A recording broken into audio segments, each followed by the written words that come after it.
Selamat malam, perkenalkan nama saya Klesa Ferodina Susanto. Saya adalah mahasiswa dari SA Unggul, kelas karyawan dengan NIM 202101024142 dengan prodi akuntansi dan mata pelajaran Bahasa Indonesia KJ 301. Pada malam ini saya akan menjelaskan makalah saya tentang pelajaran Bahasa Indonesia yang berjudulnya itu penggunaan kalimat efektif dalam seminar. Kata pengantar yang saya bawakan dalam kali ini adalah puji syukur kehadirat Tuhan Yang Maha Esa atas rahmat dan hidayahnya. Saya selaku penulis dapat menyelesaikan tugas makalah yang berjudul penggunaan kalimat efektif dalam seminar dengan tepat waktu dan efisien. Makalah disusun untuk memenuhi tugas mata kuliah Bahasa Indonesia UAS. Selain itu, makalah ini juga bertujuan menambah wawasan tentang kalimat efektif di dalam penggunaan bahasa sehari-hari. Begitu juga dengan seminar.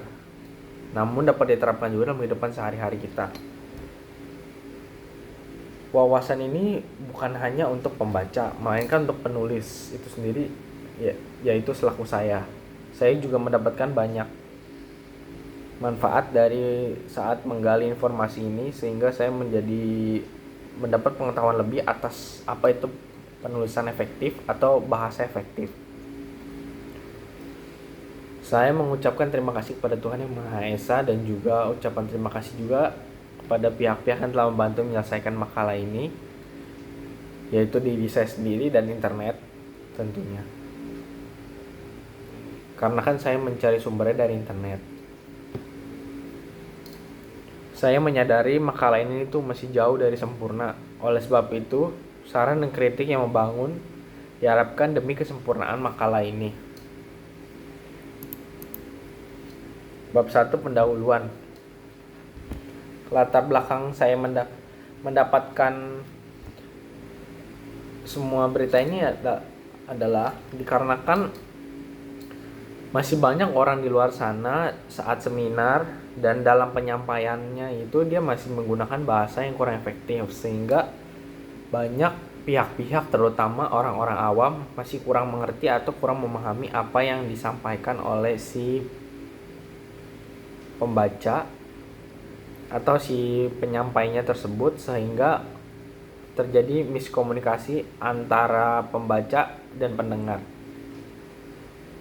Rumusan masalahnya itu berdasarkan latar belakang yang telah tadi kita analisis. Saya mendapatkan 2 pertanyaan, atau saya menjadikan masalah itu atau rumusan masalah tersebut dijadikan atau disimpulkan dalam 2 pertanyaan. Yang pertama, ada apa yang menjadi penyebab masalah atau hal tersebut terjadi. Yang kedua, kenapa seseorang harus menggunakan bahasa efektif terutama dalam seminar. Tujuannya saya buat hal tersebut adalah untuk mengetahui apakah yang menjadi penyebab orang-orang tidak menggunakan bahasa efektif dalam penyampaian sehari-hari maupun di seminar itu sendiri. Dan saya juga ingin mengetahui bagaimanakah cara agar setiap orang dapat menggunakan bahasa efektif dalam kehidupan sehari-hari maupun di seminar itu sendiri, sehingga dapat dimengerti oleh semua kalangan, baik kalangan awam ataupun yang sudah paham dalam bidangnya. Yang bab 2 ada pembahasan. Pembahasan itu di bab kedua ini saya membahas tentang 2 pertanyaan dari rumusan masalah tadi sebelumnya. Yang pertama adalah penyebab terjadinya ketidakefektifan bahasa dalam seminar. Dalam seminar itu biasanya ketidakefektifan bahasa itu bisa terjadi dikarenakan beberapa faktor. Yang pertama, kurang kepercayaan diri saat melakukan seminar. Terkadang ada beberapa orang yang kurang memiliki kepercayaan diri atau gugup sebelum seminar, sehingga membuat mereka itu mengurangi fokusnya terhadap apa yang ingin disampaikan dan membuat isi dalam pikirannya atau otaknya itu menjadi terpecah belah dikarenakan fokusnya berkurang, sehingga itu dapat mempengaruhi sekali dalam kita berbahasa yang baik dan benar. Yang kedua, kurang latihan yang sempurna dalam penyampaian kalimat. Nah, banyak saya temui juga atau saya baca-baca juga penyebab orang-orang itu dalam seminar dia nggak efektif tuh bahasanya tuh ada juga karena dia dalam sebelum hari hanya dia pentas dalam seminar tersebut atau menyampaikan isi-isi dalam seminar tersebut, dia itu kurang latihan atau kurang mematangkan materi-materi yang ingin dia sampaikan, sehingga dia itu masih gugup untuk menyampaikan secara lugas apa isi dari materi tersebut.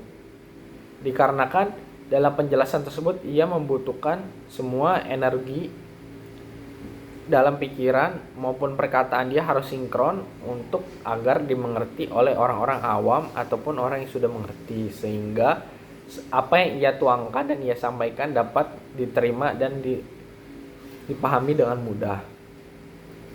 Terus yang ketiga itu kurangnya koordinasi antara si pembaca dan si pendengar.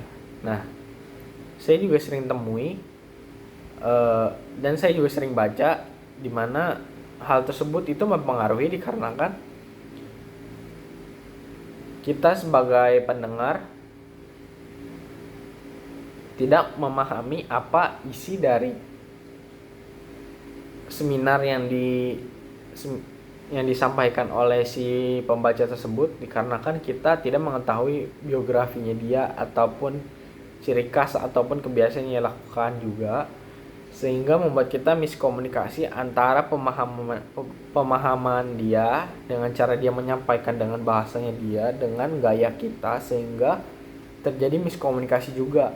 Itu menurut saya ya, sehingga membuat kurangnya keefektifan bahasa dalam seminar tersebut. Karena bahasa efektif itu sendiri adalah bahasa yang singkat, padat dan jelas dan mudah dimengerti, sehingga orang awam sekalipun yang tidak paham dalam bidangnya pun dapat mengerti dengan mudah apa yang disampaikan. Dan masalah yang kedua, apa penyebab seseorang harus menggunakan bahasa efektif? Penyebab seseorang harus selalu menggunakan bahasa efektif dalam penyampaian sehari-hari, baik itu pun formal maupun informal, adalah dikarenakan dengan menggunakan bahasa efektif maka akan membuat pendengar lebih memahami apa maksud yang kita sampaikan, tentang apa yang kita inginkan, serta lebih memudahkan juga si pembaca juga dikarenakan dalam penyampaiannya kita tidak harus bertele-tele. Dalam penyampaiannya kita hanya harus menyampaikan poin-poin penting dan penjelasan singkatnya tanpa harus penjelasan yang sangat panjang dan rumit, yang dimana itu merugikan kedua belah pihak, dimana merugikan si pembaca dikarenakan harus memikirkan ide-ide lebih untuk menjelaskan secara panjang, dan juga merugikan untuk si pendengar dikarenakan ia harus memiliki pengetahuan lebih ataupun waktu lebih untuk memahami kata-kata dan mencerna pemahaman tersebut dengan lama, sehingga itu sangat memakan waktu. Dan lebih baik kita menggunakan bahasa efektif sehingga sama-sama saling menguntungkan antara si pembaca dan si pendengar. Dan bab ketiga ini adalah di penutupan, yaitu terdapat kesimpulan dan saran di sini. Kesimpulannya itu dapat kita ketahui bahwa dalam seminar itu penting sekali ya untuk menggunakan bahasa efektif, dikarenakan dapat memudahkan pendengar itu memahami apa yang kita sampaikan serta berguna untuk kita sebagai pembaca agar mudah menjadi orang yang lebih baik lagi dalam penyampaian bahasa yang baik dan benar, yaitu bahasa efektif. Yang kedua, saran yang saya sampaikan atau yang bisa saya berikan kepada kalian semua, sebaiknya pembicara sebelum melakukan seminar tersebut, kepercayaan diri terlebih dahulu harus dilatih agar tidak terjadi gugup ataupun ngeblank saat menjelaskan ataupun menuangkan segala materi-materi yang ingin dia bawakan. Serta tenangkan pikiran dan buat kepercayaan diri kita agar tidak terjadi kesalahan dan dapat menyampaikan semua informasi dan materi secara penuh dan secara lugas tanpa kekurangan dalam aksen maupun dialog, di mana kita tidak gugup, yaitu kita menyampaikan dengan lantang agar kedepannya juga seminar menjadi lebih baik lagi. Sekian informasi yang dapat saya berikan, kurang dan lebihnya mohon dimaafkan. Terima kasih.